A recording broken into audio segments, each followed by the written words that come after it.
Oke Wak, jadi kisah yang aku ceritakan malam ini dialami sama Wak kita yang bernama Kak Feni dari Lampung. Halo Kak Feni. Nah, jadi kisah horor ini sudah terjadi sekitar 20 tahunan yang lalu, tepatnya pada tahun 2004 ketika Kak Feni ini mengikuti reuni yang diadakan sama teman-teman pramukanya waktu dia masih SD dulu, Wak.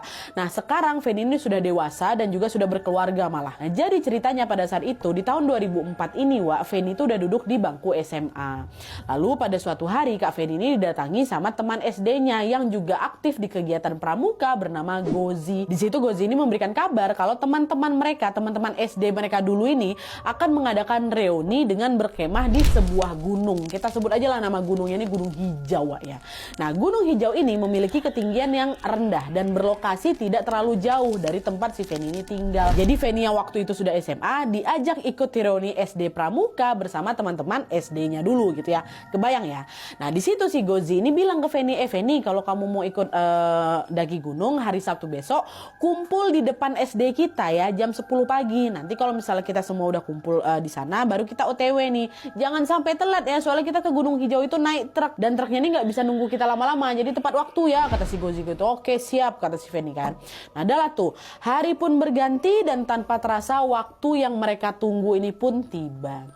Hari Sabtu, nah dia sekitar jam setengah 10 pagi, teman-temannya Feni yang lain sudah berkumpul Wak di depan SD itu seperti yang memang sudah disepakati di awal. Tapi waktu itu Feni ini belum sampai di titik kumpul itu, jam setengah 10 tuh belum nyampe. Gara-gara aku harus pergi dulu Nat ke SMA aku buat ngumpulin tugas. Nah, selesai ngumpulin tugas baru nih Feni OTW ke SD nyusul kawan-kawan yang udah ada di situ. Nah, jarak dari SMA ke SD-nya itu Wak nggak begitu jauh ya, paling cuma 15 menitan aja. Nah, dia jalan kaki kata Kak Feni kan. Nah, tapi karena waktu udah hampir sampai di jam 10 pagi, Feni pun mempercepat langkahnya nih Wak supaya cepat nyampe. Belum nyampe nih waktu perjalanan dari SMA ke SD ya kan. Nah, di sepanjang perjalanan itu Feni nggak henti-hentinya khawatir, aduh kayak gimana nih, aku telat nih, bentar lagi belum jam 10 kayak gitu. Dia telat, takut ditinggal sama kawan-kawan dia. Nggak bisa lagi ku kabarin aku telat, aku nggak bisa ngubungin mereka gitu. Belum ada HP waktu itu aku Nat gitu. Betul aja Wak, ketika Feni sampai depan SD, truk yang ngangkut kawan-kawannya ini pas sudah melaju. Nah, dia melaju meninggalkan sekolah. Feni paniklah di belakangan.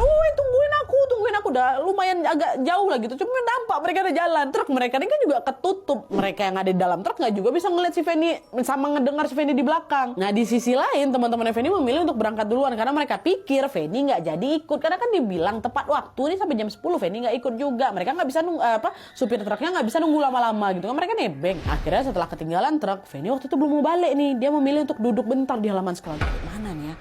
Aduh sayang kali aku nggak bisa ikut gitu kan. Tunggu di sini dulu aja lah, siapa tahu nanti ada juga yang datang ke sini jemput aku gitu. Dan pas dia lagi duduk di situ, Wak, Feni nengok ada